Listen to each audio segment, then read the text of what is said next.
याद रहे कि इमरान खान को फांसी घाट के बिल्कुल साथ वाली बैरक में रखा गया है और ये मुझे मारने की कोशिश कर सकते हैं। तो जो फांसी घाट है वो कहते हैं मैं उस तरफ देखता हूँ रोजाना। इमरान खान साहब ने मुखातिब होकर अपने हाथ जो है वो सामने की तरफ करके कहा कि मैं रोजाना वहां देखता हूँ, इससे आगे कुछ नहीं, और वहां भी वही जाता है जिसे मेरा अल्लाह ले जाता है। जाओ जाकर अपने बादशाह को बता दो। ये इमरान खान साहब ने कहा जेल में, हाथों से इशारा करते हुए कहा, और जिस तरफ इमरान खान साहब ने इशारा किया उस तरफ फांसी घाट है। ये इमरान खान साहब का ईमान है कि जिंदगी और मौत अल्लाह ताला के हाथ में। अस्सलाम वालेकुम नाजरीन, आप देख रहे हैं मेरा यूट्यूब चैनल न्यूज़ 24 ऑफिशियल। नाजरीन आपकी खिदमत में नए व्लॉग के साथ हाजिर हैं। पहले इमरान रियाज खान की ये वीडियो देखें, उसके बाद बात करते हैं। नई अपडेट के साथ आपकी खिदमत में हाजिर होते हैं। पहले ये वीडियो देखें फिर बात होगी। सुना देना चाहिए था, मेरी अदम मौजूदगी का बहाना ना बनाते, जज को फैसला सुना देना चाहिए था। निजाम आगे आगे भाग रहा है, जिनके पास फैसला है, जज साहब भी निकल लिए, पूरा निजाम आगे आगे भाग रहा है और इमरान खान साहब कह रहे हैं नहीं सुनाओ फैसला, मैं आता हूं या नहीं आता फैसला सुनाओ। मुझे 11 बजे का वक्त दिया, मैंने अपने वकीलों के साथ आना था 11 बजे, ये मेरा कानूनी हक है, लेकिन अगर उससे पहले भी फैसला सुनाना है तो सुनाओ फैसला। तारीख का एक अजीबोगरीब कैदी है जो पूरे निजाम को चैलेंज कर रहा है। मैं वादे कर दूं कि मैं किसी किस्म की कोई डील नहीं करूंगा, चाहे ये जो भी हरबे इस्तेमाल कर ले। मैं कोई नवाज शरीफ नहीं हूं जिसने अपने अरबों के करप्शन के केसेस माफ करवाने हैं। मेरा जीना मरना पाकिस्तान में ही है और मैं अपनी कौम के लिए हमेशा खड़ा रहूंगा। पाकिस्तान में सियासी कैदियों से बदतरीन सलूक जारी है। मिलिट्री तहवील में हमारे कारकुनान को सख्त ज़ेनी और जिस्मानी तशद्दुद का निशाना बनाया गया। मेरे साथ भी बदतरीन सलूक किया गया। समी वजीर समेत दीगर कई कारकुनान पर बेईमाना तशद्दुद किया गया। हम इंसानी हकूक की तंजीमों से मुतालबा करते हैं कि पाकिस्तान में होने वाले इस कानून और इंसानी हकूक की पामाली पर एक्शन ले। अब आ जाए इमरान खान साहब ने जो जेल में कहा। इमरान खान साहब की जो एक इन्वेस्टिगेशन चल रही थी, जो इंक्वायरी चल रही थी, उसमें इमरान खान साहब ने जिन लोगों ने सवाल किए इमरान खान साहब से, उनसे इमरान खान साहब ने मुखातिब होकर अपने हाथ जो है वो सामने की तरफ करके कहा कि मैं रोजाना वहां देखता हूं, इससे आगे कुछ नहीं, और वहां भी वही जाता है जिसे मेरा अल्लाह ले जाता है। जाओ जाकर अपने बादशाह को बता दो। ये इमरान खान साहब ने कहा जेल में जो लोग उनको मिलने आए थे। ये मैं आपको फिर बता देता हूं कि इमरान खान साहब को जब सरकारी लोग मिलने आए तो उन्होंने हाथों से इशारा करते हुए कहा कि मैं रोजाना वहां देखता हूं, उससे आगे कुछ नहीं है, और वहां भी वही जाता है जिसे मेरा अल्लाह ले जाता है। जाओ जाके बादशाह को बता दो। ये इमरान खान साहब ने कहा, और जिस तरफ इमरान खान साहब ने इशारा किया उस तरफ फांसी घाट है। यानी फांसी घाट की तरफ उन्होंने इशारा किया और उन्होंने कहा कि मैं रोजाना फांसी घाट की तरफ देखता हूं और उससे आगे तो कुछ नहीं है ना, इससे ज्यादा कुछ नहीं कर सकते, और वहां भी वही जाता है जिसे मेरा अल्लाह ले जाता है। ये इमरान खान साहब का ईमान है कि जिंदगी और मौत अल्लाह ताला के हाथ में। तो अल्लाह नहीं चाहेगा तो ये मुझे नहीं मार सकेंगे, और ये मैक्सिमम मुझे मारने की कोशिश कर सकते हैं। तो जो मक्तल है या जो फांसी घाट है वो कहते हैं मैं उस तरफ देखता हूं रोजाना। जाओ जाकर बादशाह को बता दो। अब इसमें आमिर मुगल साहब ने लिखा कि याद रहे कि इमरान खान को, उन्होंने मुर्शद लिखा, फांसी घाट के बिल्कुल साथ वाली बैरक में रखा गया है। ये जनाब इमरान खान साहब का स्टेटमेंट, और इमरान खान साहब ने बात की। अब हुकूमत ने नाज़रीन हाथ खड़े कर दिए। हाथ कैसे खड़े किए ये आप सुनेंगे तो आपको आइडिया हो जाएगा। हुकूमत ने, राणा सनाउल्लाह साहब को मैं गवर्नमेंट इसलिए समझता हूं कि वो हर चीज़ के अंदर शामिल रहते हैं, चाहे वो एस्टैब्लिशमेंट है या हुकूमत है, शरीफ खानदान के बहुत करीबी हैं। पंजाब जहां पे पीएमएलएन का, असल में जहां पे पीएमएलएन है कुछ बची है तो वो पंजाब है, तो पंजाब के वो सदर भी हैं। तो राणा सनाउल्लाह साहब कहते हैं जी पीटीआई हमसे हमारी बसात के मुताबिक ही मांगे, हमसे वो ना मांगे जो हमारी बसात से बाहर है। ये पीटीआई वालों को हमसे ज्यादा पता है कि हमारी बसात कितनी है। यानी अब राणा सनाउल्लाह साहब बेबसी का इजहार कर रहे हैं कि हमारी तो इतनी औकात नहीं है कि इमरान खान साहब की जेल में हम मुलाकात करवा सके। यानी हुकूमत की औकात इतनी है कि इमरान खान साहब की जेल में मुलाकात भी ये हुकूमत नहीं करवा सकती कानून और आईन के मुताबिक। और अब हुकूमत आहिस्ता आहिस्ता हाथ खड़े कर रही है। अब ये करेंगे क्या आने वाले दिनों में? आने वाले दिनों में जो हरकतें ये करेंगे वो मैं आपको बता देता हूं। लड़ाई शुरू हो जाएगी फैसल वाडा जैसे कैरेक्टरों में और पीएमएलएन में और पीपल्स पार्टी में। फैसल वाडा जैसे जो एस्टैब्लिशमेंट के कैरेक्टर हैं या कुछ साफी है, वो ये कहते रहेंगे देखिए पीएमएलएन इस जुर्म में हिस्सेदार थी, ये उन्होंने किया है, ये नहीं हो सकता कि ये एस्टैब्लिशमेंट डाल दें। अब पीडीएम की जो जमाते हैं वो सारा कुछ मलबा एस्टैब्लिशमेंट में डाल के वो कहेंगे जी आओ हम पॉलिटिकल लोग बैठ के कोई हल निकालते हैं, ये तो सारा किया कराया जो है वो एस्टैब्लिशमेंट का है और एस्टैब्लिशमेंट इसके लिए रिस्पॉन्सिबल है। अब इसको रिकॉर्ड का हिस्सा बनाए, फैसल वाडा साहब ने स्टेटमेंट दे भी दिया है, और उन्होंने जो सेनेटर एजाज चौधरी साहब के प्रोटेक्शन ऑर्डर हैं उनके हवाले से उन्होंने अमल नहीं हुआ उनके ऊपर। तो फैसल वाडा ने कहा कि मरियम नवाज है जी उसके लिए वजह, पुलिस मरियम नवाज के मातहत है, एस्टैब्लिशमेंट का इसमें कोई लेना देना या कोई और किरदार नहीं है। ये अब फैसल वाडा कह रहे हैं नून लीग डालेगी एस्टैब्लिशमेंट पे, एस्टैब्लिशमेंट डालेगी नून लीग पे। इन दो बयान से आपको समझ आ जानी चाहिए और हुकूमत कितनी बेबस है, उनके पास इख्तियारात नहीं है, ये राणा सनाउल्लाह के बयान से आपको पता चल जाता है। और एस्टैब्लिशमेंट कैसे ये सारा मलबा सियासतदानों पे डालेगी ये आपको फैसल वाडा के बयान से पता चल जाता है। वज़ीर आला खैबर पख्तूनख्वा ने एक दावा किया, ये बड़ा दावा है। उनके दावे के मुताबिक उनकी क्योंकि आर्मी चीफ से एक मुलाकात हुई है, बाकी लोग भी थे वहां पे, उन्होंने कहा जी आर्मी चीफ को कायल किया है कि एक जरगा बुलवाया जाए, बड़ा जरगा जिसमें बलूचिस्तान से भी हमारे दिन होंगे, खैबर पख्तूनख्वा से भी होंगे, और एक बड़ा जरगा बुलवा के उसके जरिए से अमन कायम करने की कोशिश की जाए और दहशतगर्दी का मसला जो है उसको हल किया जाए। तो इसके ऊपर जो है वो आर्मी चीफ को कायल किया। देखिए ये अच्छी बात है। अल्टीमेटली एक जंग लड़ने के बाद भी आपको टेबल पर आना पड़ता है, और अगर मसाइल बातचीत के जरिए हल हो सकते हैं तो इससे अच्छा हल तो हो ही नहीं सकता। लेकिन जो भी रेट ऑफ द गवर्नमेंट के खिलाफ जाएगा उसको फिर उसके कॉन्सिक्वेंसेज या नताइज भुगतने पड़ेंगे। लेकिन साथ ही साथ हुकूमत की यह जिम्मेदारी है कि अमन को रास्ता दे और कोशिश करे कि पुरअमन तरीके से मामला हल हो जाए। वरना ये जो जैद हामिद साहब लाल टोपी वाले हैं या इस तरह के और कुछ किरदार हैं वो तो डेरोन लाइन के उस तरफ काफी इलाके फतह भी कर चुके हैं अपने कागजों में। यानी वो ये कह रहे हैं कि अफगानिस्तान के बेशुमार इलाके पाकिस्तान की फौज फतह कर चुकी है। वो तो एक उन्होंने ख्याली जंग लगाई हुई है और वो लगाई हुई है उन्होंने जंग। ये जब से मैं छोटा सा था तब से देख रहा हूं बंदे ने जंग ही छेड़ी हुई है। कभी ये कश्मीर में जंग छेड़ देते हैं, कभी इंडिया के अंदर मुंबई में जंग छेड़ देते हैं, कभी ये कुस्तुनतुनिया में जंग छेड़ देते हैं, कभी ये जंग छेड़ देते हैं गरनाता में, कभी ये जंग छेड़ देते हैं जनाब यरूशलेम के अंदर।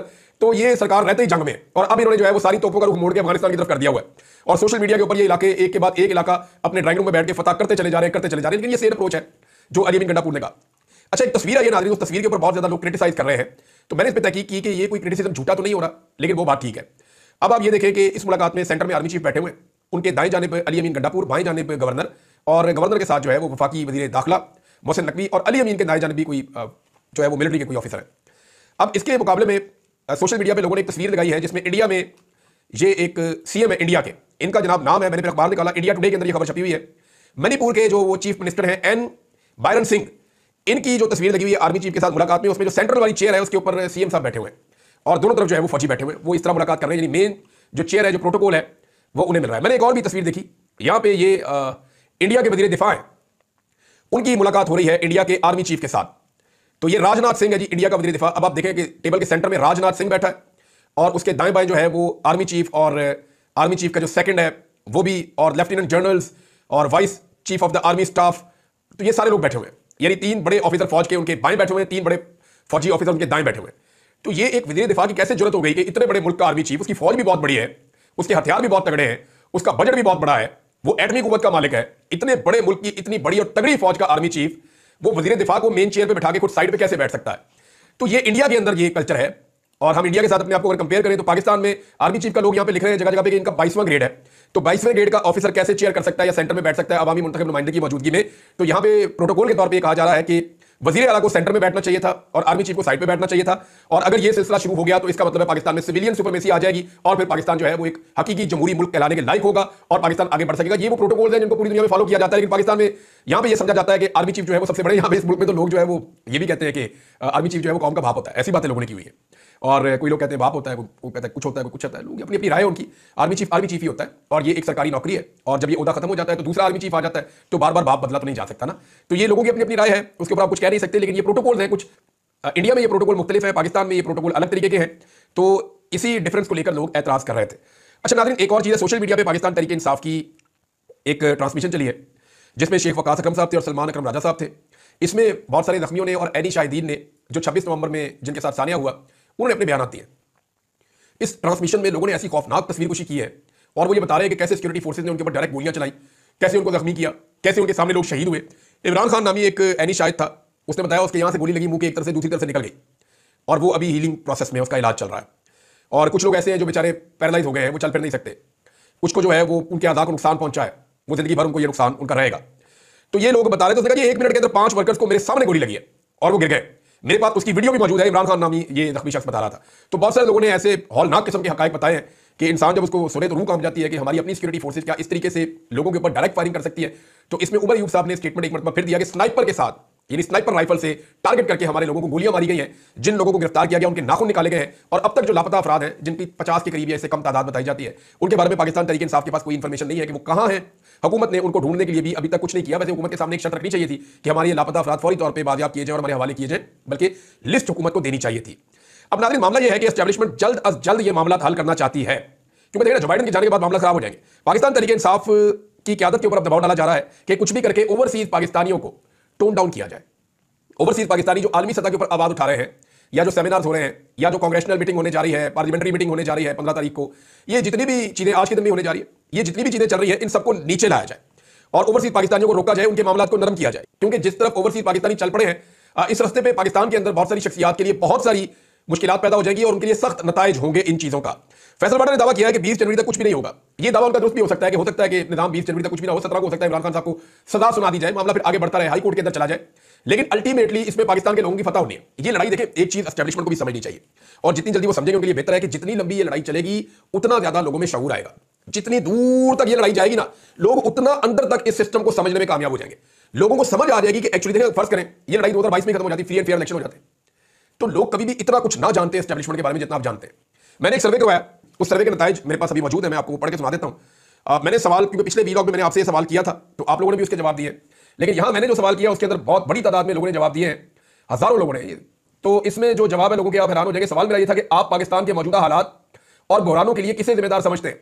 तो मैंने 2 ऑप्शन दिए थे, एक सियासतदानों को, नंबर 2 एस्टैब्लिशमेंट को।